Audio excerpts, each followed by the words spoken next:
All right, welcome to the Superhuman Mindset Podcast.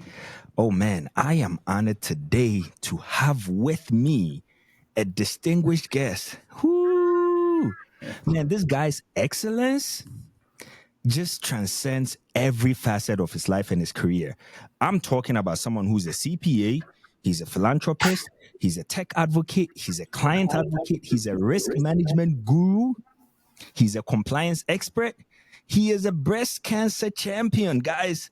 Yo, can I even talk about his awards? Like his award-winning career stems from so many examples. Let's talk about Luther College Young Alumni Award in 2022, Young Professional of the Year by St. Paul Chamber of Commerce, a Rising Star of the Profession by Consultant Magazine.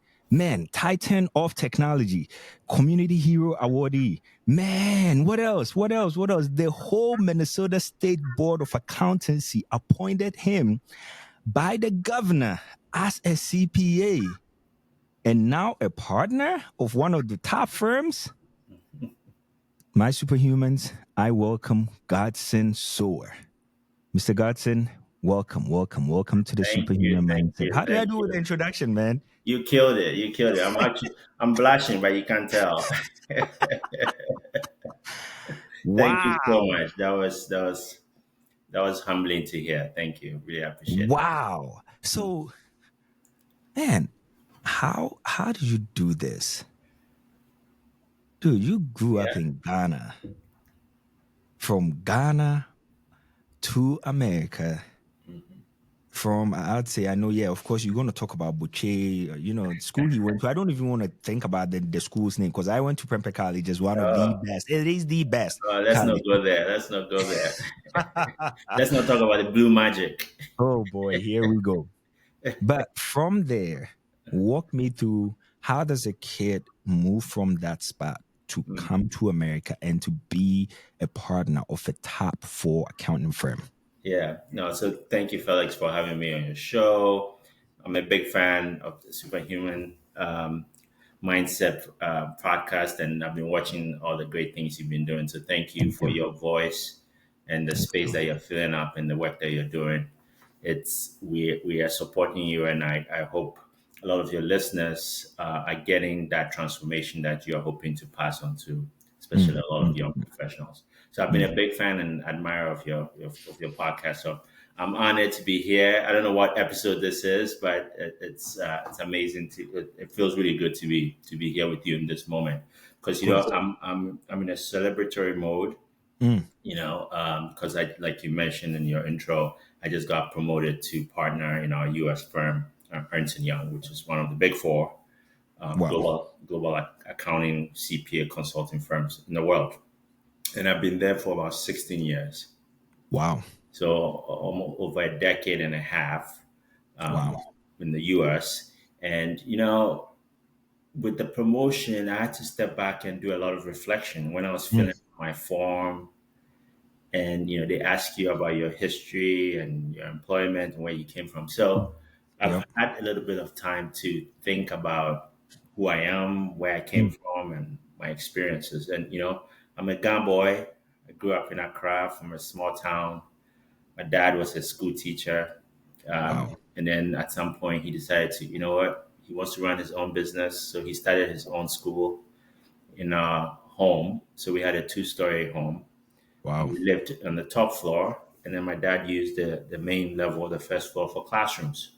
Wow. Started with 6 students and one teacher. My mom would cook the lunch meals for the students and sell it.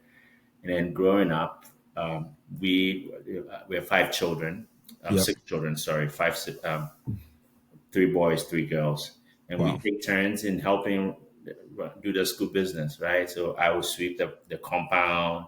My sisters will help with cooking. My brothers will help in the office during the summers. So thinking about it, we've been preparing for this moment, Mm. Mm. right? Mm. The environment in which you find yourself in. If you Mm. come from a stable home, you have parents who are aspirational and working to do change their own lives, right? Yep. I'm going to be honest. My dad used to play lotto tickets. You remember those old lottery tickets? They look like yellow receipts. Lotto 6 7. It was a 6 7, yeah. And I would see piles of those things in my dad's drawers of all the lottery tickets he had tried playing. And this was when he was trying to set up his school, Yeah. because the man needed some funds to make Yeah. this succeed, and he was still making it work, right? With 5 children. Obviously, my mom was also working. My mom was actually an accountant too, which Oh wow. I didn't even realize it until after I graduated from Luther College with uh, my accounting degree. And I was like, wait, actually, my mom was also an accountant. How did I Okay. end up here? So a lot of things happen from your childhood, Wow.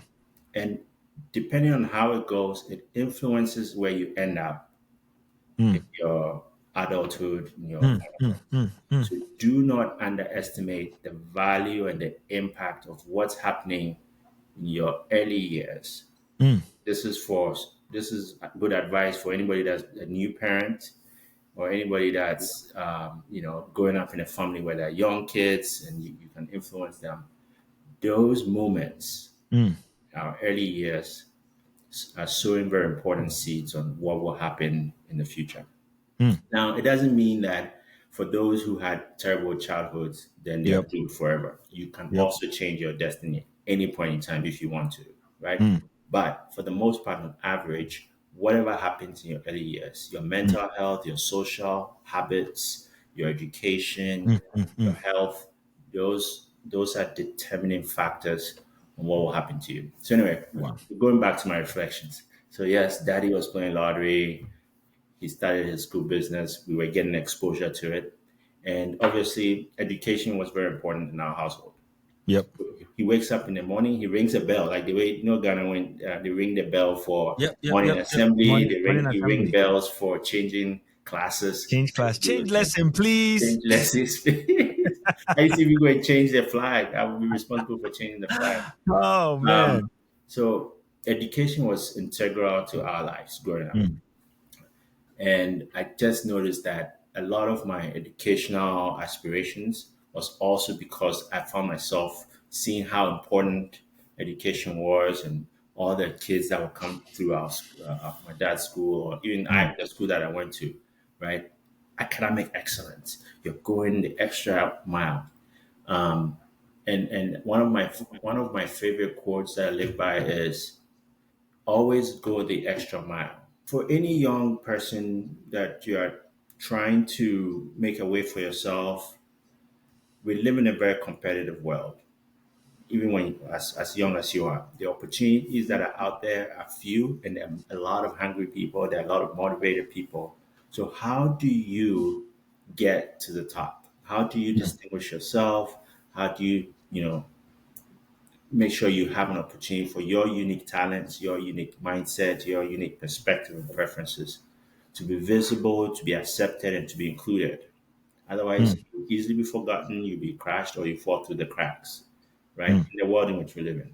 So you want to be in a mindset that is completely about excellence, about going above and beyond, thinking, wow. how can I ask the right questions differently?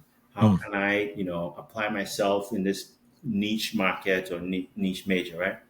For the most part, thinking about how to do these things differently. And growing up, the same thing happened to me, right? mm, I had 5 siblings. I had to always, and I'm number 5 or 6. So you always had to find a way to shine or get your voice heard or get mm. your opinion in Did you the front find that seat. to be? Did you find that to be a challenge when you got to the U.S.? Yes. So if I fast I mean, forward, you're in Minnesota. right? Yeah, you're in Minnesota, but you know what's unique about being in places where you're like you find yourself in a very different environment. Yep. Culture is different. The Yep. politics of how you behave is very different. Your voice sounds different, but that is what makes you unique and special. That's Mm, that's what you need to be amplifying. And don't apologize for your accent. Don't apologize for your style. The only difference is you have to be willing to go through some of the discomfort for you to be accepted and be heard, mm, because mm, it will mm. not come on a silver platter, right? A silver platter. It will not come on a silver platter. So The way I when I moved to Minnesota, or even right out of college, right from when I was in college, was I would never leave any social gathering or any work event or any school event without having my voice heard. Now, Mm. some people are shy, so that might not work for them. I'm talking about on average, having your Yep. voice heard Yep. means I will always raise my hand and ask a question, whether it's a dumb question, silly question, basic question, obvious question. I will ask a question. Yep. I would never. It feels weird to me or awkward to me if I go to any meeting, and this has just become a habit over the years, that I walk out there and I didn't say a word. It's interesting you bring that up because that's how we met. Right. I don't know. I don't know if you remember. We were at a Black Employee Network event, and here I am. I'm at this Black employee. That was actually my first event, hmm and I was seeing all these African Americans, and I'm just like, I don't know what I'm doing here. Right. So the next thing I hear someone, I think you asked a question, Mm. and then I said, hey, and of course you're like, yeah, my name's Godson Sowah, and then I looked, I said, that's This guy, I need to. he's from the area. Yeah. So yeah, way to back that up. Way Yeah. to back that up. No, And honestly. So make sure your voice is heard, whether you're asking a question. If you're not comfortable with that, in the room, go make a connection with somebody. mm, Be the first person to stretch your hand forward.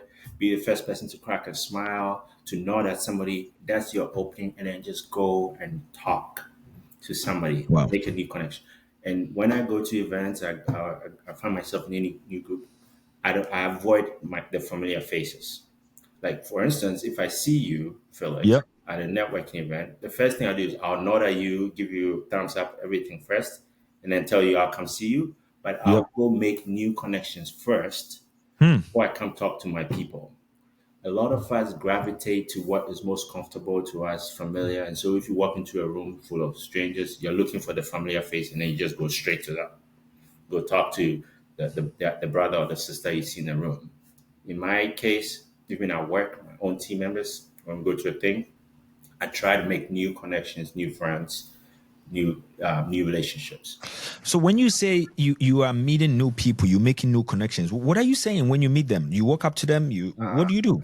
Yes, it can be hard because it can be so awkward depending on the energy. But I go in with the spirit of curiosity. I'm like, who is this human being? Who are Hmm. you? Where are you from? Ask very basic questions. What did you do today? What are your plans for the summer? Right? Literally come in with a sense of curiosity, blank plate, no agenda, no objective, and naturally things will fall in place. That the conversation will evolve where it needs to go. If you don't Wow. try to force it, a lot of people go in straight. They're going to introduce themselves. They want to give the person their business card, and then start asking about job interviews or asking for something specific from the individual Mm. versus you just want to make a connection. No agenda initially, just making a connection, getting to know Connection. that person, right? And then when you do that from a human perspective, like you're really just getting to know them as a human being, the conversation will go somewhere where both of you will find something you have in common Mm. if you Mm. let it flow naturally, Mm. right? Whether it's you share the love of the same sports team, or you just all watch your binge on the same Netflix show, or you know somebody in the community or food, whatever that connection is, it will Yep. eventually emerge if it's all authentic and natural. That's the Mm. thing that I feel like sometimes people we miss out on because we just go in straight, hello, blah blah blah, and then you become very transactional with the person, Transactional. and they will listen to you. They're nice. People are kind. They're like, yeah, okay. But then that's it. You've now put yourself into a transaction mode versus this is somebody that's a person of interest that they might consider, connecting with you on that level. So have you had an instance where you connected with somebody Mm. and then later on it came back to yield great results you were not even expecting? Yes. Yes. A lot. a lot of my, a lot of the things, opportunities that I've received is from just pure conversation. So I'll give you one recent example. I was fortunate enough to be invited by our global CEO. So this is the CEO of the company right? Wow. Carmine is, he's leaving. There's a new CEO coming, the first woman CEO of EY. And we do these global webcasts. It's a all hands town hall meeting. Yep. And EY, we have 400,000 people. Yep. On this webcast, I got invited to be with the two CEOs, the outgoing CEO and the incoming CEO, standing next to them to share my story about a project, a relationship, an account that I've been leading over the years with the CFO and the CEO. And so I got this opportunity. It was huge. They flew me out to New York, our corporate headquarters. We have a whole studio, a filming studio. Spent the whole day there. Did makeup, like it was a whole production. You put on makeup. Okay. And 400, yeah, I gotta look good. 400,000 of our people tuned in for this webcast. Okay. Wow. And I had my 5 minutes of fame, if you will. Yep. How did I get there? This was November of last year. So this happened in February this year, so not too Yep. long ago. But November 2023, I was at a work event. I made there was a celebration, and I introduced myself to this lady who ran some of our programs and initiatives, and she was trying to get everybody to take a group photo and blah blah. We exchanged conversations, and then later on, I told her, "Oh, I'd like to reconnect again over coffee, just to understand what you're doing, your role in the firm and extra." And apparently, she had given more other people the same opportunity to connect with, or she had said, "Oh, if you want to stay in touch, do stay in touch." You know the way people casually say, "Stay in touch," and we don't. Stay in touch. Yeah. Yeah. Yep. So we're at this forum thing, and so I made time. I could have been anywhere else, but I made time. Went to meet with her initially. I was like, actually, long thing. She's gonna talk plenty, and I gotta listen. Whatever. I went. I met with Tanya, and we just talked about a lot of things. We connected on faith. We connected on our journey with the firm. That was it. Didn't talk to her anymore. Nice. We'll stay in touch. That was Stay in where we touch. left it. Literally in February, Tanya sent me a message. Godson, I got a request from the CEO's office. They're looking for folks who have done some really good things on their accounts and are leading and being exceptional. And I couldn't think of anybody else but you. And she put my name on that. This was a woman I'd only met and spoken to for at most 30 minutes. That was it. That Wow. connection, the human connection, the coffee meeting, which was had no agenda. It was just literally to get to understand who she is and so she can Wow. also understand my story. And then Wow. 4 months later, I'm standing in front of cameras in an audience of 400,000 because she put me there. And that's what you call sponsorship. Wow. Somebody will say your name in a room when you're not there, right? Somebody Yep. will sit at a table and represent your interest when you haven't even asked for it, Ask for it. right? Wow. So you never know where these things go, and they're kind of seeds it will sow for you. So very important. Human connection, number one secret. Just build So, relationships. I mean, bro, you got global client executive, and you got one of global client executive position at EY, doing phenomenal things. Everybody knows who Godson is. You look him up in Minnesota, everyone knows who he is. I met you. You were doing an MBA program in Chicago. You were literally flying in every single weekend to go to Northwestern, right? Was it Right. Northwestern? Kellogg. Yep. Northwest. Yeah. Yeah, Kellogg Northwestern. I mean, man, not first off, when we talked about it, I said, you must be crazy. That's expensive one. Yeah. Number two, they only take like it's very Like, fine program. So are you trying to tell me all of that is not what got you some of these connections? so obviously the more and this is one advice I give people: Hmm. education is a great investment. It sometimes is way too expensive, but Yep. it's something that will always give you an ROI. Never waste, no matter how So much return money. on investment. If you get it free, great. But even if you pay for it and you're like still paying your student loans, and I'm also paying student loans, but it will always pay off, Mm. no doubt. It might not be like an immediate job promotion or something Yep. like that, but over time, in terms of just who you are as a human being, your mindset and everything. But sometimes you have to be strategic about where you get that education from. Mm. That aside, I think for me, going through the Kellogg MBA program was just one of those things where I knew that long term some of my leadership aspirations. Especially for those of us who are minorities or BIPOC professionals, there've been we've seen a lot of lessons learned of mistakes that those who were before us, where they had opportunities to assume very senior leadership roles, Yep. but the system would say, "Oh, you don't check the box on these requirements, right? Mm, Somebody to be in senior management on the C-suite, they need to have an MBA as part of their mm, profile." mm, mm. And so for me, it was a strategic thing to take that check box, that checklist off the table. So somebody can Yep. tell me, "Oh, you're not qualified to be CEO or be in the C-suite because you don't have an MBA." Mm, mm, Right? mm, mm. Depending, and this depends on which industry you're in, right? So, Yeah. obviously, if you're in engineering, that might not apply, but Yep. in the business In tech your world, industry. if you're going to run, and actually any organization, if you're going to run the business and be in a C-suite position, so whether you're Yep. chief accounting officer, chief financial officer, chief information officer, you need that leadership credential, right? And the Mm, mm, MBA was mm. one way to credentialize that, Right. That's right? right. But but one of the biggest things I got out of the MBA program, especially at Kellogg's, is also that network and the network it gets you into. Mm, mm, So mm, mm. Kellogg, just like any other institution, whether it's whether you're part of the Odadia fraternity or any other fraternity, it connects you to a lot more people, right? That's right. Different backgrounds and affiliation. And that also gives you another tool in your toolbox to be able to make moves, solve problems by leveraging your network.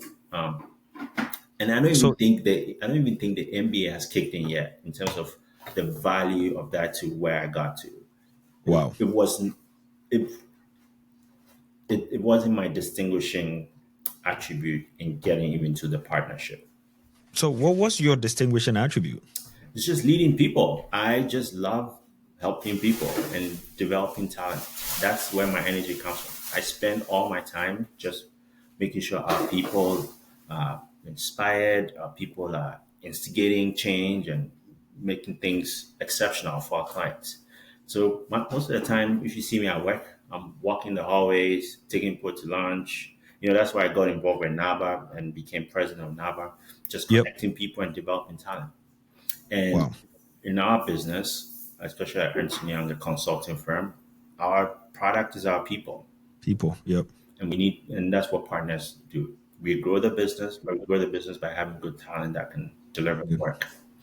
And so, So you did mention being strategic about the places, even the schools that you pick. mhm. I mean, if you look at most of us coming from Africa, you just thinking, oh, you know what? I just need to get my foot in America and I'm gonna be good. And now here I am hearing Godson say, hey, you gotta be strategic about that. What does that mean? What does that mean to you? Yeah, How do I become strategic? yep. So, yeah, to be strategic, I guess you have to know what you want, your Mm, purpose, and where you're going, right? Because okay. we all would take different lanes and get to different destinations. But first of all, step back and ask, what's your purpose? So if your goal is you just want to make a decent living, make enough money to support your family, Yep. or maybe even thinking about going back home, then yes, there's a path that you can take. If Mm, yours is to grow an empire, you want to create generational wealth and be able to shift things and impact your community, there's probably a very different path you want to take. So wow. I would say for anybody, you step back about what do you want to do for Mm, yourself? What legacy do you mm, want to build? Who do you mm, want to be remembered for? And then once you're clear on that, the steps that you take, you be very conscious about, would this help me get there? mm, mm, Am I mm. going to the right school? Am I connecting to the right club? Am I meeting the right people? Because I talk about networking and but I don't mean just going and network with any and everybody, right? You get exhausted, you meet the wrong people, they'll just waste your time and be detractors. So everything has to be a bit intentional, and then it's feeding towards your final destination, your North Star. Oh, so wait a minute. What I'm hearing you say is even within your networking, it's not just I'm just talking to someone. Yeah. Oh no, no. Oh, Huh. I size up the person I want to go talk to. Some people, some people are great to know, and they're good connections, right? They're good connections to have, and you should do that too. But there are certain individuals that you need because they are the connector, the greater connector to another network that you want to be part of, Mm, right? mm. Sometimes I'll go connect with people at work because they're my work people, but at the end of the day, I'm like it becomes an echo chamber. I'm talking to the same people, the same network. You want to break out and connect with somebody who's in a very different hub or different network. So sometimes I want to connect with people who are in music, who are in arts, very different from what I do in IT and consulting. Wow. Completely different, but they become a connector to a whole different sector that maybe we can reimagine what we do in our space and bring it over, or there can be opportunities that can connect it. So the folks that really are hyper efficient with their network are the ones that have a very rich, diverse network. They Mm. connect with people in very different industries. They connect with people in very different countries.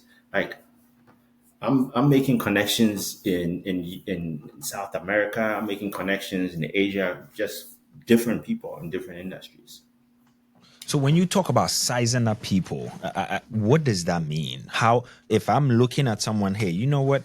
I'm thinking about reimagining my career. I also want to be like Godson someday. Mhm. What are some of the things you tell me? You know what? When you look at someone, these are some of the things you should be looking at. These are the steps you should take. What does that look like? Yeah, I think the first one is somebody that you get a sense that you can trust them, right? Mm, I think trust is a very fundamental. So, and honestly, trust, half of it is feeling, right? Your gut feeling and the energy you're getting from this person, the vibe that you're getting from this person I can trust. And of course, you have to start talking to them to get a sense of it. And sometimes you only will be able to verify their trust through their actions. But your first introduction to anybody is how you connect with them. So you introduce yourself, hello, hi, you know, what brought you here? What are your plans? And then tell me a little bit about yourself. I'm curious. Within those first 5 to 10 minutes of a conversation, again, remember we have to just go natural. You're curious about a person. You start getting a sense. This is somebody I think I can trust. This is somebody I have a good mm, feeling about. Then you want to cultivate and continue that relationship. But if you start talking to the person in the first 5, 10 minutes, the energy and vibe is off. Maybe they say some things that are not really aligned with where you're trying to go to. It's good to keep that relationship warm, but don't spend too much of your time there anymore. You have to say, okay, great, nice meeting you. We'll stay in touch, and then you move on. Go mm, talk to, mm, and mm. sometimes some things work out, sometimes it doesn't, right? So it's something that you have to keep doing. So sizing the person is one, is this somebody I think I can trust, Mhm, mhm. right? Two, do they share the same purpose of where I'm going, right? And then number three is whether they actually have either they can connect you, so you want that person to be really connected, or they themselves have the means to help you move forward to your next step, right? So when you talk about you know what, now you sizing them up, you keeping the conversation warm. I run into this all the time. Man, I meet so many people, whether I'm Mhm. speaking at a conference, whether I'm doing this. How do you keep those conversations warm? You go on your LinkedIn, you have thousands of people following you. Everyone Mhm. seems like a great connection. What do you do?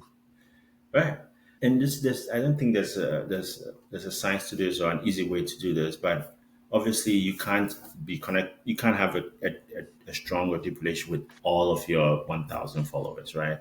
Yep. You just need maybe a handful, 5 or 10 people. But again, if you know what your priorities are, Mm, like what your purpose is, what are your priorities? Maybe for this year you have specific goals that you're trying to hit, and you look at the folks that you have the relationship with, who is most closely aligned to it, or can yep. again connect you to something that will get you to those specific goals you have in your current year.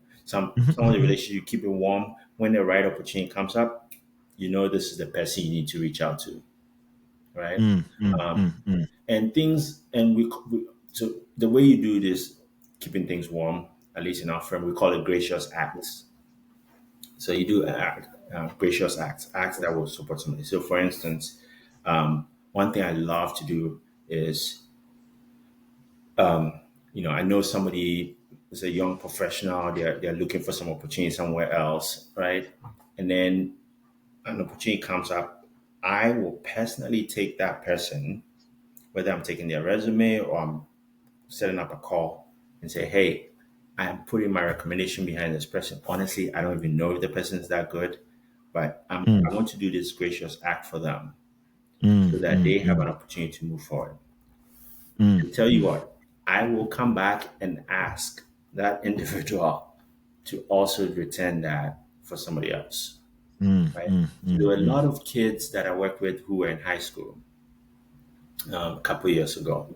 They were in high school. We had just met them in high school. We helped them, get internships. Some of them joined Ernst Young professionals, and then now a lot of them are also young professionals. Some of them are becoming managers in their companies. And every once in a while, I do send a note to some of them and say, "Hey, it's time. You have to do something for somebody else." Right. Wow. So there's a young lady who's at Microsoft. So she was one of those high school students. She did really well. She was valedictorian from the U of M. She became Wow. student president of the U of M and actually received an award as one of the 30 most influential women in the state. Wow. And this young lady went through the high school program I was talking about. And she ended up going to Microsoft. And then there were some young, international students who are looking for internships. And then I sent her a note and said, Jael, you remember that one time you got introduced? I'm here to collect. We have some folks that need you, right? Wow. So anyway, doing gracious acts is a way to Yep. establish trust. You do something that somebody really needs, and they didn't even ask you to do it for them. That's the difference Wow. with the gracious act. When it Wow. wasn't asked, there wasn't a specific ask for it. You just, we do this with our clients. Sometimes, our clients may have a high school or a college kid, and they're looking for internships. You connect with that, or my client is getting ready for a presentation related to their job. I have spent time to help them compile the presentation, coach them through it, and then make them look good in front of their boss. Right? Wow. Very simple things. Or even in your case, for example, Yep. when you started your podcast, Yep. posting it, I reposted it, Yep. reaching out to other people. You didn't ask me to do it, No. but in my mind, that's a gracious act. You're doing something Mm, to support others over time. And then one day, that's what's when up. you're thinking about, man, I need somebody to be able to help me. You've already established that trust with that person. Like, of course, Mm. they're going to do it for you, right? So, I mean, you're doing all of these amazing things. How do you get time for yourself? What does that look My like? wife, my wife would ask that same question. I need I need a lot of self care. So because my cup gets filled when I'm helping other people, I tend to forget that, hey, when you do that, you're actually poking holes into your own cup and you're just draining yourself over time. Mm, And, as a person of faith, I always go back to, stepping back, making space. So whether it's my morning devotions or going to mm, church, those things help me be a bit more grounded about my mm, blessings and stuff like that. My wife was also great in helping me do things. She loves being outside, so it's like she bought me a bike, takes me out hiking. We went to we were recently I was in a work trip in Peru, mm, right? And for mm, me, I was going to work Monday through Friday and come back home. But she joined me over the weekend, booked a trip up to the mountains, the Andes Mountains in, wow. in Peru. And we hiked for 2 days and ended up in Machu Picchu, which is one of the seven wonders of the world. Wow. And that was a great experience, right? It allowed me to just sort of de escalate from all the work pressure and just be in nature and just enjoying things and be more grounded from that perspective. And I think sometimes when you have somebody in your corner that can help you, support Mm, you, and help you balance out some of those things, it also helps. I try to stay fit as well, but go to the gym once in a while. I'm not like you. So that's one of my life goals, right? To stay fit, physically fit. I don't mess with my diet. I try to eat right, so that also yep. helps what I put in the body. But yeah, it's So trying to get that balance, but it's a work in progress, I'd say. that's what's up. But now you finally hit partner status. hmm What does that feel like? right now it's still sinking in. Although like I feel like I've been working towards this journey now, but my, I'm feeling Mm, a lot of gratitude these last couple of weeks, and that's gonna be. I feel like that's gonna be my theme for the rest of the year: gratitude. Um, because I know it. I didn't do this on my own. yep. God's favor, and then my entire village, family, friends like you, my family, and some of my coworkers, just been supportive and inspire me throughout the years to get me to where I am, right? People encouraging you, patting your back, and having that expectations for you. We expect you to do great, to do good, Mm, mm, right? mm, mm. So every day is like I'm trying to outdo myself, right? Yep. Because I feel like whilst I'm kind of content, I just Mm-hmm. feel like there's more we can do, right? Mm, mm, mm. To bring everybody else along. And Along. Yep. if you're not, if Ghana isn't coming forward, if my people aren't coming forward, I don't feel like we've done it. I don't think Yep. we've gotten there. And so this is the beginning of another era of something amazing. That I feel like it's a blessing that I'm supposed to use to do even much better, much more good for Nice. me and for my family as well. So So let me ask this. I know the journey hasn't been easy. I know you, in your mind, you wanted it sooner. What does it feel like now that it's happened at this time? yeah, it's like I was saying, I don't think it's quite sunk in quite yet, Hmm. but Should it have been sooner? it could have been sooner. What do you But God's timing is perfect. Because let me tell you what. hmm, You remember the story I told tell you me? about being on that webcast around Mhm, mhm, 400,000. If and so last year I was supposed to be mhm. up for the partnership promotion, right? Yep. And I had been approved all the way to the very last minute before they were going to do the official announcement, and then they pulled the plug on me literally a week before the promotion announcement. Yeah, and I haven't shared this publicly with a lot of people, so this is the first time I'm sharing this. Yep. And it was surreal, it was shocking because it was a done deal, right? This was literally a week before. One of our senior partners called. It's like, "I'm sorry, this is terrible. We've never done this before, but Wait, we have what? to wait. We What? have to wait. Something about the financials weren't adding up. The numbers were like right. Make it make sense. Make it make sense. So yeah, we were all shocked. Everybody was shocked. What? I even went to a work event and people were coming and congratulating me because they assumed I had already been promoted. Uh, so yeah, that was a shock. So nothing's ever perfect, and nothing looks like it's perfect, right? So I Hmm. had to wait, and I was kind of questioning God silently in my head. Master, you brought me this far, and then why would you do this? If I mean, take me through all Pull the this thing, plug. and then pull the plug at the last end. But now, when I look back, what had happened the year with that year that way, if I had been a partner last year, I would not have been on that webcast. I would not have Mm, had that platform mm, that I had. mm. And there's been a series of other things in terms of how I'm imagining what kind of leader I want to be over the next 5 to 10 years. Yep. I think something changed for me in the last year when I had to wait for the second go round. Mm. Right. So now it's a bit even more meaningful. I've gotten closer to my purpose, and God's own timing was just perfect. Mm. And it was a delayed from my perspective, but now it made sense. Just thought for your listeners that sometimes a delay Wow. is the right thing. Sometimes a Wow. delay is what you need. Wow. And so yeah, so right now I'm feeling surreal. It's all kicking in, but I'm excited for the kind of leader I want to be. Somebody Mm. asked me what is your brand? What do you want to be remembered for? And I said, oh, now I want to be the triple I. So triple I is to be the inspirator, somebody who inspires, the instigator, somebody Mhm, who really causes change, to be very mhm, mhm. transformational. We don't accept the status quo. And then the final one is to be an innovator, which we all living in this world where innovation So equals let's come back because yeah. I lost you for a second. So Oh yeah. number one, you want to be an inspirator. Mm-hmm. So you inspire people. You want to Young be people. an instigator. So you cause change. And then number three, that's where I lost you. Innovator, to An innovate. innovator.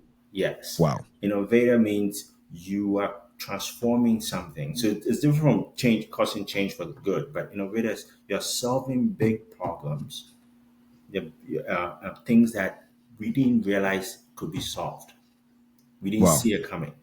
Be truly Wow. innovative. And especially with AI, artificial intelligence, which I'm getting big on, Mm, I think and all of us have that opportunity. We are getting to that inflection point where something dramatically is going to change. There's going to be a leap on the technology frontier that's happening now, and it's now. about to Yep. be. And those who don't ride that wave would Hmm. would be replaced. Yep. Would be replaced. So you want to be within that blast zone to be able to be part of the innovation, be part of the transformation, especially with AI. So what would you tell a young kid who's walking around the streets of Accra, just came back from high school, came back to his daddy's house, seeing all the things that's happened, and based on where you are standing right now, what would you tell that young kid? Man, that the world is bigger than Accra, and although you find yourself in Accra, if you want, if you want to do anything beyond that, if you want to conquer the world and be anything, so long as you can imagine it and put it out there in the universe, it will happen to you, right?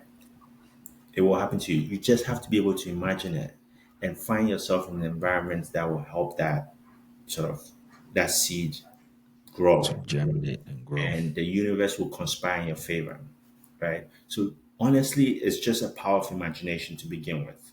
There are a lot of Mm, things that happen along the way, but I need that kid on that street to just have the power of imagination. And a nation. lot of us have that. We kind of daydream about it a little bit, but this is like literally imagining yourself being in this place, right? And I'm not talking about, oh, I want to imagine myself in Dubai shopping or going to Yankee and wearing all the clothes. Because once you do that, those things are fleeting. Mm, mm, mm. So when I say imagine yourself like I'm running a business that's global and all over Africa. I'm imagining myself that I've moved my family from one location of poverty to an opportunity of growth. That kind of powerful imagination, which is outside of yourself. Mm. Once you do have that kind of powerful imagination, it will happen. It manifests itself. This has been good. Yeah, man. This Thank has you. been good. Thank This has been good. Man, Godson, I really appreciate your time. I know you are busy, a whole partner. You took time to spend Not time too with us busy. on Not too busy. Jumping After July. after July. That's right. And spend time with us. Really appreciate you for coming on to Superhuman Mindset, and we will catch up with you later. All right. Any final words? No, I think all I can say. Thank you so much. I appreciate the opportunity to hang out with you and be part of this. I mean, you've had some really powerful people on this program, right? The former president and all that. And so I am truly humbled by the opportunity to share my mindset as well. So thank you, Felix. Well, thank you. All right.